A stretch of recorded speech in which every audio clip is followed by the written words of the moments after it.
specifically requested the 10 a.m. slot because I was like, then there'll be nobody in the audience. That's the greatest thing, right? Although when you ask people as to how many of you partied all night, many did. They're just not reached this room. Obviously, right? Because they were partying all night. Cool. So what I'm going to do is, I have a countdown timer going here. I want to just generally meander around the space of cryptocurrency, Web3, etc. So there's no pitch deck. You can continue to admire my good looks. If you want an expanded version of me, that's there. So you choose where you look at. How many of you, and I'm going to divide the audience into 3 categories, just oversimplistically. So developers, investors, and founders. How many of you think of yourself as developers? Okay. Founders? Okay. And investors? Nice. So let's begin. Did you raise your hand for all 3? Okay, not the first one. You want me to hold this higher up? Okay. I'll also speak a little louder because I also partied pretty late last night. My definition of party might be a little different than some others who really party, but still, all the same. So let me tell you, there's something really bizarre going on. By the way, unfortunately, founder, entrepreneur, and investor, equal division in this room. So I can't address a specific constituency more than the other. The blockchain and cryptocurrency, that committee that you talked about, isn't the foremost body. It used to be at one point of time. Currently, it is Bharat Web3 Association, which Mr. Dilip Chenoy is presently chairing. So he'll talk to you later today to learn more about how the industry is going. What I'm going to talk to you about is focusing a little more on the founder and investor end, right? Because the developers also, if you know how the industry is going, maybe you will get a better sense of how this entire space is evolving. So fundamentally, what happened in this space is that we already, in this space being the technology space, not Web3 space, I'll narrow it down to Web3. In the technology space, in the 90s, the internet became very popular. This led to first people making a big hype about it, that everything else will disappear, everything will be done online. Then just like in the case of AI, social media, etc., people said you can't live online, you can't eat online, so online is overhyped. Eventually a lot of projects got built, some of which are unrealistically successful, such as a Google or an Amazon or at one point an eBay, or maybe you're using an Uber, Ola, etc. Right? We ran this for close to 2 decades, from the late 90s to 2015, 16, 17, all the while towards the latter part of it talking that there's a new internet coming. Even the lady who introduced this session says that we are ushering in the new internet. What is this new internet?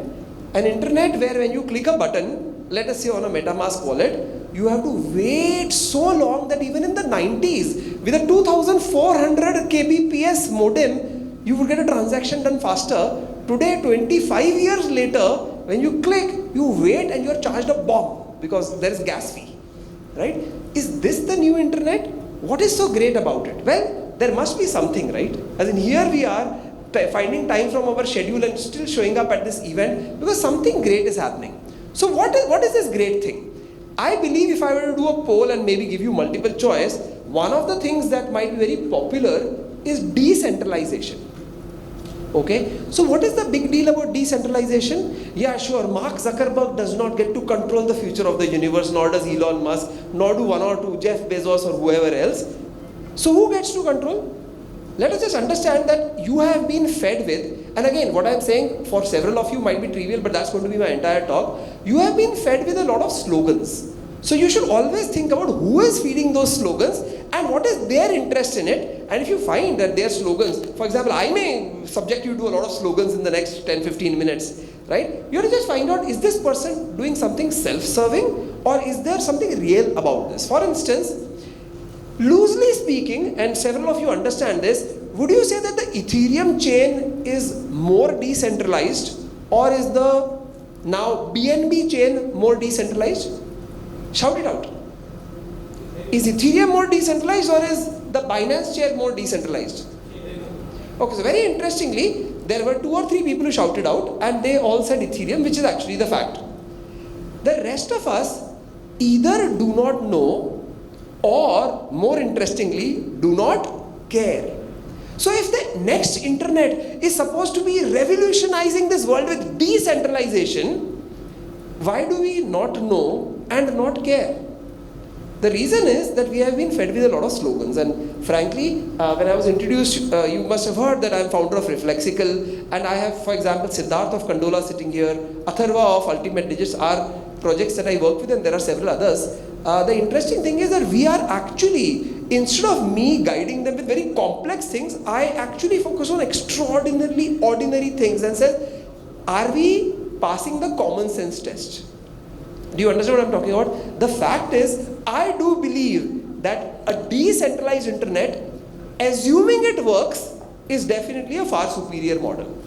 At the same time, I must tell you that we will not try to evaluate Bitcoin because it has a fair degree of decentralization, but largely there is no decentralization in this space. In fact, let me just ask you this. You can just shout out names, you don't have to wait to be called out. In the entire crypto space, who are the famous people you know? Just shout out some names. Globally, okay. Vitalik Buterin. Who else? CZ. Indian or international? Just shout out some names. Sandeep of Polygon. JD of Polygon. Yeah, I think we can. Polygon now has 10 co-founders, so we can list all of them. Yeah. So what is very interesting is that many of them, the most famous guys, probably run like exchanges. Right, like we gave the example of CZ, we could have given Brian Armstrong because he's more in the news now than CZ. And then several of them have probably created protocols which are decentralized to various extents. Now the interesting thing is that I was shocked like about a year ago when there was some coin which was, some token which was regarded as negative, and Uniswap says we will not allow it. So what is Uniswap? A DEX. What exchange? A decentralized exchange who made a decision that we will not allow a coin to trade. So what is decentralized then? What I'm trying to get at is that currently decentralization is completely bogus, but at the same time I must agree that we are inching in that direction, and various projects are decentralized to various extents. In fact, very interestingly, I think it was yesterday or today that Vitalik said that all L2s have backdoors. Did you see that news? It's not even 24 hours old. It's like at most 12-hour-old news, where Vitalik actually said that basically all scaling solutions and L2s and sidechains all have backdoors. Now, if you understand the significance of that, you basically are saying that all Web3 is bogus. Because obviously not everything is L2 and sidechain, but a lot of them are, which actually puts everything to doubt, and that's the latest information. But the problem is, so we don't care about decentralization so much. So what has got us so excited about Web3? Why do we say this is the future? Why do we say that this is the greatest thing? What gets us here? The fact is that while as an aggregate and as an industry, we are all thinking that we are ushering in something significant in our own way, whether a developer, investor or a founder. But at an individual level, as I, Ajeet, or you, whatever your name is, in reality you have found an opportunity here which you are trying to maximize. You could do this by buying a token that is listed, buy a token that is not listed, take a job in a crypto company and hope that will really take off, set up a company as a founder, maybe raise money with significantly greater ease than you could with as opposed to selling equity, which no longer is true as of the last few months, but it was in 2021. So we are all finding our own success in it.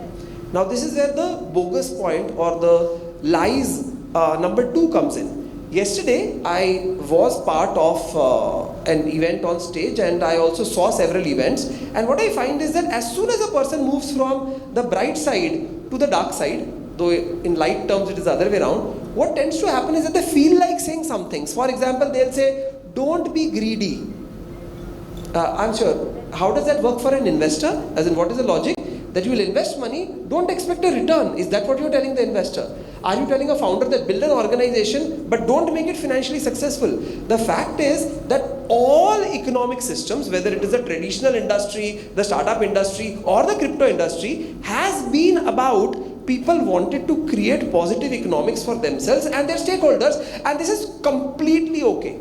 Like I spent easily 4 hours a day reading, even if I have been partying till 2 a.m. And I do that after that. And why am I doing that? To become more knowledgeable, to progress my career, and amongst many other things or few other things, one of the things is that I would like to make a lot of money, and there's nothing wrong with it. Of course, that doesn't mean you rug pull, that doesn't mean you commit fraud, but still you should try to increase your economics to the best extent possible, which is what takes us to the next part.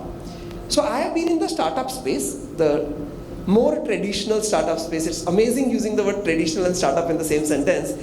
Since 1998, as a founder since 1994, but as an angel investor since 1998. And you will be amazed as to how much investors lie to founders, because a third of you are founders. One of the most common lies that investors say to founders is that, fundamentally we invest in the person. We invest in the founder. Yes, that is true when the project is very young.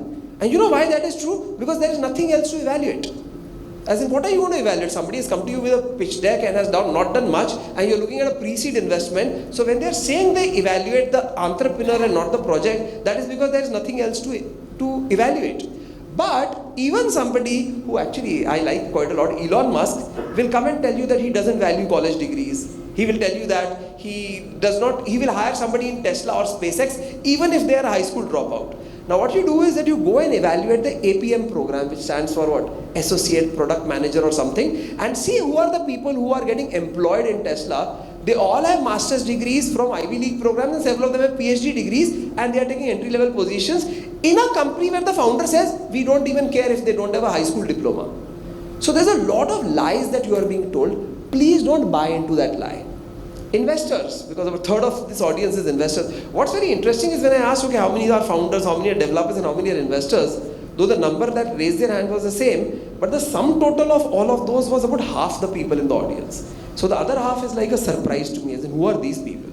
Are they here for the free air conditioning? Did they not hear what I said, etc.? But the fact is that investors, how is your investments going in Web3? How many of you are like minting money nowadays? As in making lots of money. You are making lots of money nowadays? Yeah, so this is when you have lot of alcohol the previous night. Right? So this is one of the outcomes of that. Yeah, because it's really very difficult. As in, if you're seriously managing that, you are buying lotteries. As in, yes, by buying a lottery, you may probably manage that. But let me ask you another question. At some point in the past few years, for however short or longer duration, how many of you made a lot of money in crypto? Yes, now several people are reaching out for the stars, as in, yes, there was such a time. Now, so we are in what is called a bear market. Okay, all markets demonstrate bull and bear characteristics, cannot be doubted. The bull market that we saw in 21, plus few months on both sides, the bull market that we saw in 2017 and few months of 16, is that type of bull market coming again, where people will invest $1 and it will become $100, and there will be a lot of stories that I made 300x, 950x. By the way, I have made 950x at the peak. But thanks for clapping for the 950, because please don't clap for me. There is no way, it was just a complete fluke, and I had put like, the amount of dollars I had put was a 2-digit number, because it was such a shit coin that I was like, this is a complete waste. Somebody was pressing me, I said, okay, here is some money. It was not even a 3-digit number, but then any number when multiplied by 950 becomes very big. But I must tell you, it was not any genius on my part. So, can you explain to me that why the captains of industry have spent generations, like if you look at business houses like Tata's and stuff, how geniuses like Elon Musk, the founders of Google, etc., have spent brought about amazing technology, right? Elon Musk is saying we will colonize Mars. Larry Page and Sergey Brin brought about a search engine, though there were like 7 big ones before them, which actually revolutionized how we access the internet. And for the late 90s and early 2000s, we would always go to Google first. They changed the world so much. And the Web3 founders did what? To create similar growth. What did they do? They came up with one more borrowing protocol, lending protocol, one more DEX. And by the way, how many thousands or millions of man hours did they have to put in? Well, as much as it takes to download from GitHub, make some changes, make sure that what I'm getting at is that how did we in Web3 manage to create so much economic value? And again, what I'll do is I'll evaluate this clinically, which means I'll not try to be judgmental about it, because we created value, it's a fact. A lot of us who invested money made lots of money, and what I'll do is I will actually stay away from talking about Bitcoin and the larger coin, maybe even Ethereum. Right? I will continue to talk about projects that people like us create or work with. How did so much economic value get created? For instance, in late 2020, that is the beginning of the bull market that has ended in early 22, If somebody came to you with a project with the purpose of investing, that hey, here is a good project, you should consider investing in it. What would you check about the project? What would you evaluate? What are some of the, just throw some single words out at me. What are the factors you would use to evaluate that project? White paper, okay, you would read it. And then white paper reading became so difficult that people started making light papers. Then white paper writing became so difficult that people said light paper works because anyway nobody reads. Right? I hope and assume you have read the Bitcoin white paper. It's worth reading. It's like, for all of us, it's like a religious book. Luckily, 8-page long religious book, as opposed to the other religious books we have. But yeah, so you evaluate the white paper. But again, see, white paper is not a criteria. You are trying to evaluate what is the project about. So how are you evaluating it? Okay, so what is it that the product does? If it's a launch pad, okay, then it will launch products. If it's a DEX, then we understand what that is. So what is the problem that is being solved? Now, interestingly, if you look at the top 100 projects, I'm going by market cap, fully diluted or circulating, doesn't matter. You remove the stable coins from it for a second because they have a very different characteristic. The single largest type of project that you see in the top 100 is what would be called an infra project, often L1s or similar. When somebody comes up with an L1, look, here is a new one called Solana, for example. How do you find out what is the project problem it's solving? All you are saying is it is faster, right? In one word, you can describe Solana at the time it came. Today it may have evolved that there's a community and blah, blah, blah, all of that, but on the time it's coming, you have no mechanism. Actually, what I found was that even suave investors who may have portfolios in real estate, mutual fund, bonds, treasury bill, stock, when they came to invest in 2020-21, when they would look at crypto projects, they would see, okay, how many Telegram followers do they have? How many people are there on their Discord server? How many people are following them on Twitter? What is the sort of engagement they're getting? I'm like, wow, why did this not happen when Flipkart came or Paytm came? Why did people not go and check how many people are on their Telegram?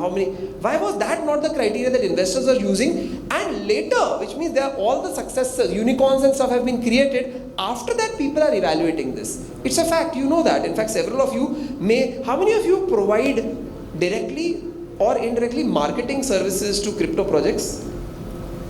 Nice. So we have about 7-8 people here, right? So now I'm not going to pull you up and ask you what you do, but often these tend to be some of the things you do, right? As in, we will grow your community. Then say, what does that mean? It probably means getting these numbers in place. Tell me, why does a project become more successful by having more followers or more connections or more people on the server, etc.? There's almost no correlation unless, of course, those people start becoming users of some sort. Do you understand? Because doing airdrops, giveaway, etc., you can get these numbers in place. The point still remains, why is that a good metric? Because you know, as in the 7-8 people who raised your hand, you know that if I told you I want 20,000 followers for my relatively new Twitter account, you can get it for me within the next few days, right? You know how to do it. It won't even cost too much. It costs like $200 or something in the vicinity of that, right? How many of those are real people, bots, will stay, will engage is doubtful. But what I'm saying is that I have found that suave investors, some investors who have managed monies for pension funds and university and endowment funds, which means the most sincere theoretically investors in the world, when they invest in crypto, they look at these things. And I'm like, then you are not anybody who can complain when the crypto price falls by 99.9%. How many of you have had, and I'll just raise my hand also for this, tokens which have fallen by at least 99% of their value from their peak? Just for the ones sitting in the front, please look around. Continue raising your hand. I'm also raising my hand. This is the answer. This is the question for which I'm getting the maximum people raising their hand. Well, if it has lost only 99%, that means it is still greater than zero. Congratulations. Because you can live on the hope that when the bull market comes, it will all go back up again, right? And that's the hope we are living on. Will that happen? Which means I'm asking two questions. One at the market level, second at the project level. Is the last bull market in the world over, or will another bull market come?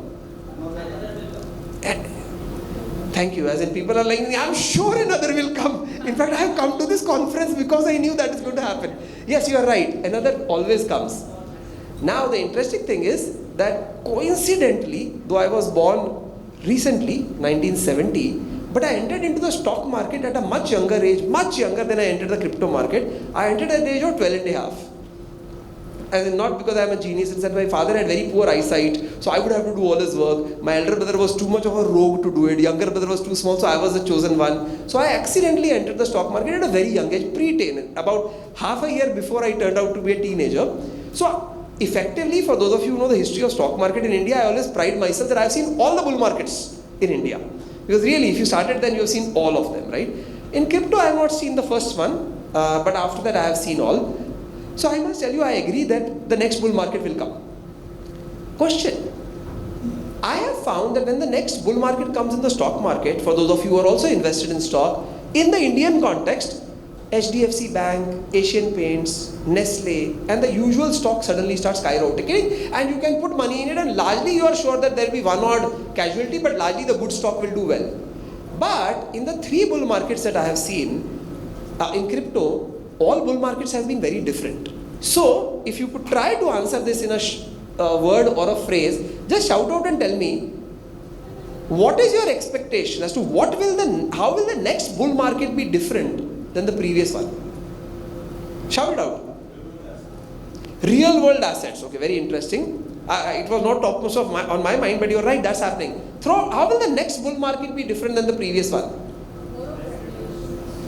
More regulations. Beautiful, very nice. I'm completely sure that will happen. There will be an increase in real world assets, but probably not to the same extent that people are expecting, but that's definitely a direction we are seeing. So the entire thing about tokenization. How will the next bull market be better? Oh, not better, sorry. Who's giving judgments? Different. Yeah, so now AI will be a new word. We have run out of words in Web3. We have said all the words that could be said. So one more exciting word will come, okay? Less? Lower returns. Very interesting. Just by the way, on that front, because I was actually going to that as in all these theoretical numbers, let's talk about returns. Let's talk about how much money we'll make. Let me ask you this. You must have heard of people who bought Bitcoin at 1 cent and then suddenly made like a 1 trillion% return or whatever, right? You must have heard of those. Have you met one of them? Your friend. Did he become your friend after he became rich, or was he your friend before that also?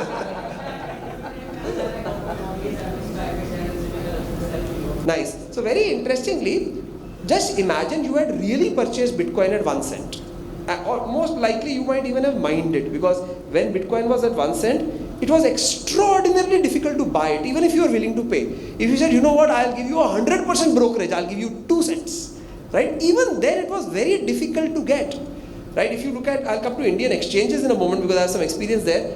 But the fact is that suppose you had bought Bitcoin at 1 cent and then you saw it go to $1, right, which is 100 times more. Would you sell it or would you continue to hold it? Like most people who have purchased at the $100 and less mark have typically sold at 8 to 25 times higher. So the fact that somebody bought at 1 cent still has access to that coin and has not lost it and is looking daily at it on the blockchain and is now become like a millionaire or a billionaire really if you bought it at 1 cent. Those number of people are very, very few. Many of who are dead. That means it is there in their wallet but they can't access it anymore.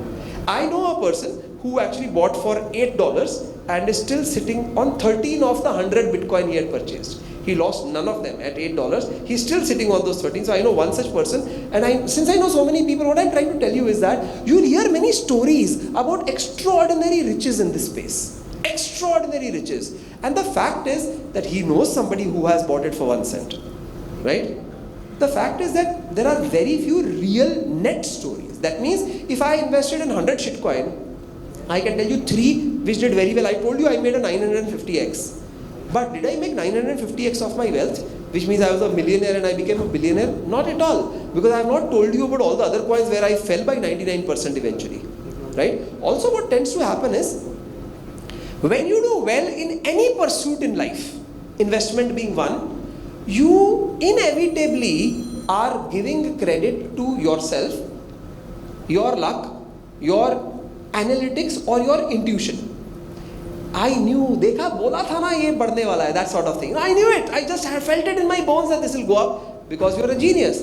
And when it falls down, you will blame everybody right from the US government to the person who gave you the wrong tip to these stupid influencers who have no other interest in mind but their own, which by the way is true, but all you'll blame everybody else. The fact is that the element of luck in you making a return or not making a return is very high. As in, the single biggest factor in the crypto market has been the amount of luck you have. So my question then about the next bull market becomes that those of you who had tokens which have fallen a lot, so let's not necessarily call it 99%, but let's keep it a very conservative loss such as 90%, which you know, as in if your tokens have lost only 90%, you're one of the lucky few, right?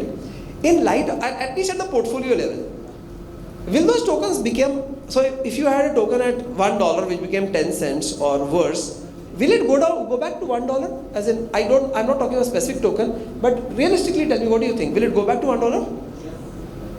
So we have people saying yes. Yeah, the can is true. See, anything can happen. For all you know, when I'm ending this talk in 4 minutes, before it is over, I'll shield the Ajeet coin to you. It can happen. Whether it will happen is the question. So, yeah, so you're an MBA. You're an MBA really? I said, yeah. So how do you recognize an MBA? All their answers are always correct, but the least helpful. Because their answers eventually in one way or the other are saying it depends. Again, the reason I can be harsh to you is I am also an MBA. I know how this works. Because regardless of what the question is, the answer is it depends, but in various words.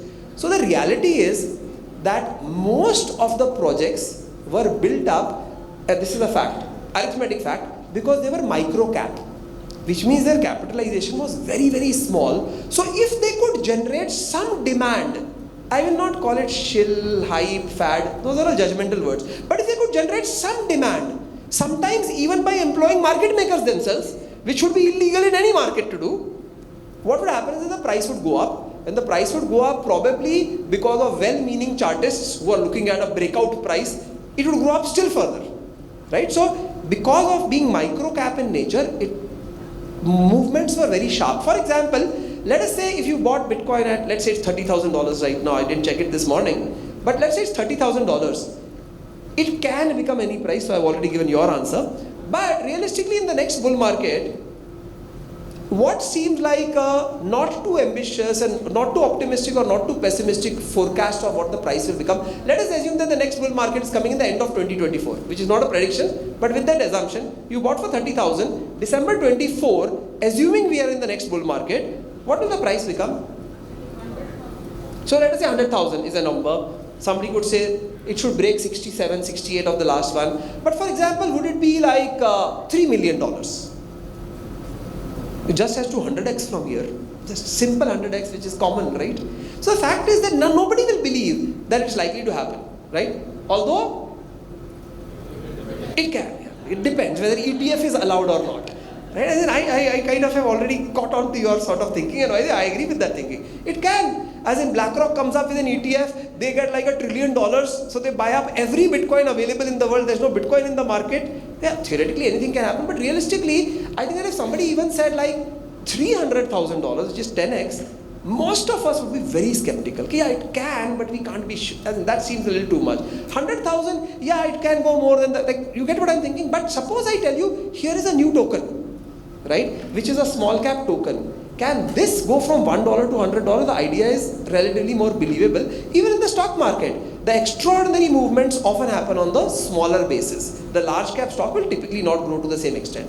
So what has happened, without us realizing it, because we are not necessarily going down to the fundamentals, what has happened is that the smaller cap tokens, which sometimes can have a TGE release, I hope I'm not throwing terms at you which you don't understand, can be a $2,000 to $20,000, that range, which means there's hardly any stock in the market. Which means people who come and mop up even a small percentage of it are causing a very high slippage in price. The joy that a lot of us felt in the previous bull market because we are such visionary investors came on the back of small cap. Now the problem is that as the game advances, VCs bring in more money, non-crypto VCs come into the space. The traditional VCs also came in 2021, they came rushing in at the same velocity at which in 2022 they ran away, saying that this is all bullshit. So crypto projects are now fundraising using equity. If the base is larger, very simply, you can't move faster. So a very small economy in the world can show an 18% growth in GDP from one year to the other. India can't. US definitely can't. Because the base is larger.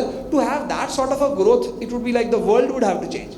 So in light of that, my belief is that on the one hand, the answer that you gave, which is that we are not going to see very strong returns of the sort that we saw, is going to be somewhat true.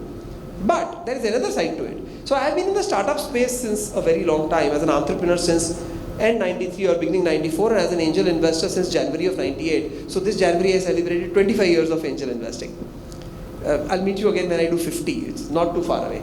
But the fact is that if you look at e-commerce, the way e-commerce grew, when e-commerce first became popular in India in 2007-8, when we had not necessarily heard of Flipkart, Snapdeal, but they existed, there was all sorts of madness. They were giving freebies, they were basically giving cashbacks, etc. And when the bear market came, people said this won't happen again. But when the bull market came, we saw the same frothy, bubbly thinking again.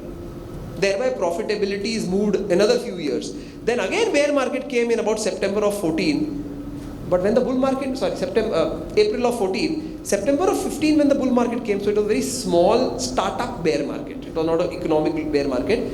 Again we have froth. So to that extent, congratulations for all of you who are still clenching on, like myself, so I don't want to be judgmental, to all the shitcoin that we made the mistake of purchasing. Unless the projects die, there is a reasonable probability that logiclessness will prevail in the market. Note, we are depending on the absence of logic. Okay, please, what we are relying on, you should know. Logiclessness might once again prevail in the market as it has done every time, even outside of crypto. Please note, it's not a crypto phenomenon, and some of these tokens might rise. Of course, the problem is that a lot of projects are running out of money, their treasuries have gone to zero, they are sitting on their own tokens which are worthless, so they may not even survive. Please understand that that is a big issue. I have people who run hedge funds, but not crypto hedge funds, people who run stock funds, hedge funds. Sometimes they have other assets that they bring in, and sometimes these people ask me, listen, is this a good time to invest, as in the markets are low in crypto and stuff, so what should we choose? I tell them, listen, buy a basket of tokens where you believe that three things will not happen. One, they will not die before the next bull market without making a prediction as to when it is coming. We'll end with that prediction, okay? Which will be not my prediction but the audience consensus. So one, it will not die before the next bull market. Second, the founders just won't run away, whether rug pull or lack of interest or fatigue. Rug pull is a criminal running away, but frankly, a lot of founders today are leaving the market because they are experiencing extreme fatigue because the market, which was so enticing, no longer is. And the third thing is that they really solved no problem, as in there were no transactions, there was no real reason to use their product. If these three things don't happen and you can make a basket of tokens, these may do well. So I'm not going to name those. Of course, in my head I have several names, some of which I have actually taken very strong positions in, right? And of course, as with all investors, when you buy, the token goes down further and then you regret that you didn't wait for it, right? But if you can do this, I think you could make money. What could come and put a spanner in the works?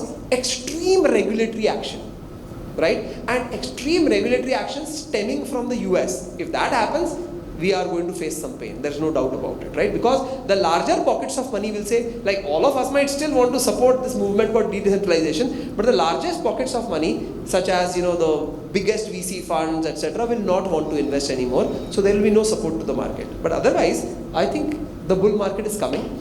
My original prediction of when the bull market will come was, randomly chosen number, March, April 25. And the reason was that this bear market, unlike the previous one, is not a crypto specific bear market. It is a general bear market where global asset prices have gone down largely, right? Except the uncorrelated ones.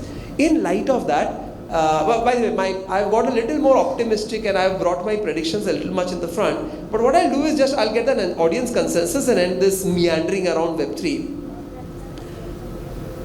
So I'll give you a couple of choices. So 5 choices, okay? Multiple choice exam is always better, right? Because even accidentally you can get a right answer. So first choice is, the bull market has already started. We are in the earliest phase, we are not seeing the effects yet. Second is, end of this year. So let's call it December 23. So now, end 23, mid 24, end 24, and mid 25. So I'm taking 6-month jumps. So now, December 23, mid 24, end 24, or mid 25. Let's assume these are the choices. There's nothing that says it can't be a 10-year bull market, bear market. But how many of you think that we are already in the earliest part of the bull market? The bull market has started. 1, 2, 3, 4, 5, 6, 7 people. How many of you think that by December 23, the bull market will start? Okay, 1, 2, 3, 4, 5, 6. Very nice. So it is 6 and 6 so far. Because see, you should, by the way, you should know that when you are sitting in a traffic jam and cursing the traffic, you do realize that you are the traffic. Right? Likewise, when you are trying to predict the market, you are the market. So if indeed there was a consensus amongst everybody, that would actually be something positive. So 6 people think we are already in a bull market. 6 think that December 23. How many of you think mid 24 is bull market? Okay, so that is like a nice, like 20 people. Okay, very nice. How many think end 24 is the secret sauce? How many of you are raising hands for all choices? They're like, we are no perpetual. Anyway, just raise it for N24 again, please. You're looking at 1, 2, 3, 4, 5, 6, 7, 8. Or should I call that half? 7.5. You're like, itna sa theek hai, I'm not doing that. Like 7.5. Right? Okay. How many of you think we are like far away from it and mid 25 seems like the correct number? My wife is raising her hand. Insider trading, insider information is going on here. The rest of you, let's see your hands. And don't worry. Yeah, okay, so we have another 5 people. So good, there. We got a nice normal distribution right there, where the option number C is the most chosen one, right? That is middle of next year. Yeah, so I, by the way, have no prediction there. My original prediction was Q1 25, but a lot has changed in market mechanism since then. So I have kind of become, on the whole, do I believe it has got pushed behind or earlier? I can answer that without hazarding a guess on the date. I think it has moved earlier. Right? How much earlier? Are we already in a bull market? Well, I'll end with that one thought. So having been in the startup space, having been an investor, direct investor in about 45 companies having bought their equity, another 300 plus company as part of syndicates and pools, which means I didn't do the entire investment process, but somebody else did or some group of people did. And in this I didn't count crypto tokens, so that is another set. So having done all of this, here are some interesting thoughts. There are several industries today which in a 10-year period, in a decade, grew 1,000-fold. Some examples are search engine, social media, mobile gaming, banned variables, not the variables industry as a whole, that didn't happen. Drone was supposed to be 1,000x, that didn't happen.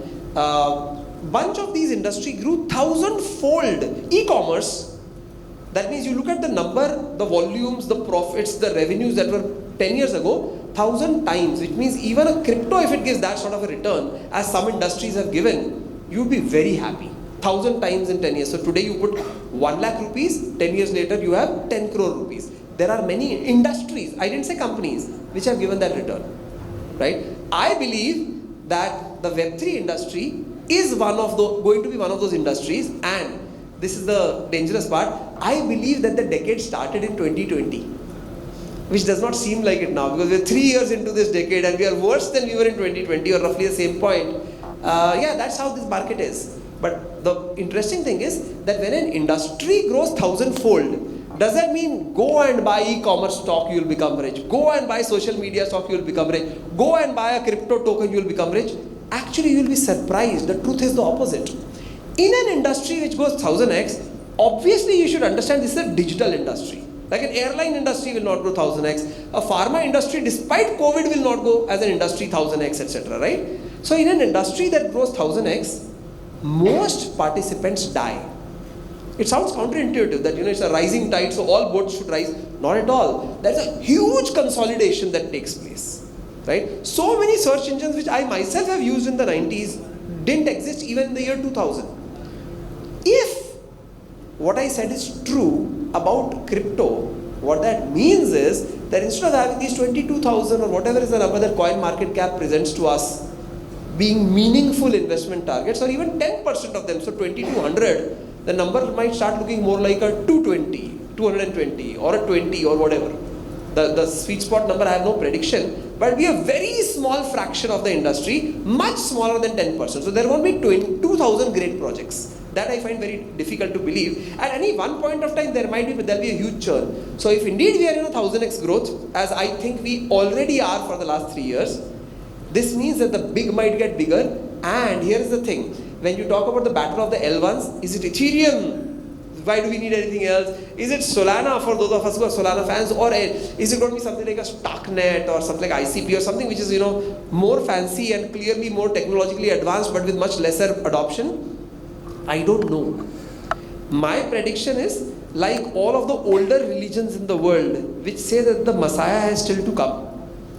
Right? The last God or the last messenger or Messiah has to still come. I also believe that the actual L1 has to still come. Okay.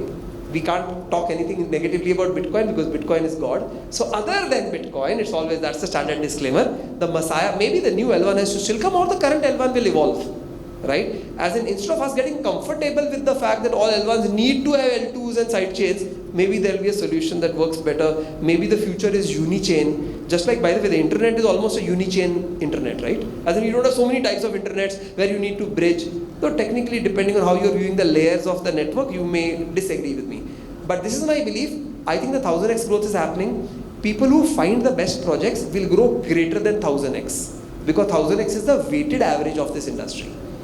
Right? And most of us will choose the wrong bets. For example, if you have to choose a social media bet, you might have found Facebook to be so expensive, you may not have bought it. But now it is part of FANG, the best 5 digital companies in the world or thereabouts, right? So keep all these random thoughts in your mind. I'm happy to answer your questions one-to-one, even philosophical questions around it. I think that I'm seeing a red board here which you can't see, which says time up for some time. So I don't want to take any more time. I've already exceeded it. So I'm not going to give, depending on the organizers, I had intended to give you a little bit of audience question time, but I'll do it privately. Thank you very much. Morning 10:30, such sincere listeners. Thank you very much. Thank you.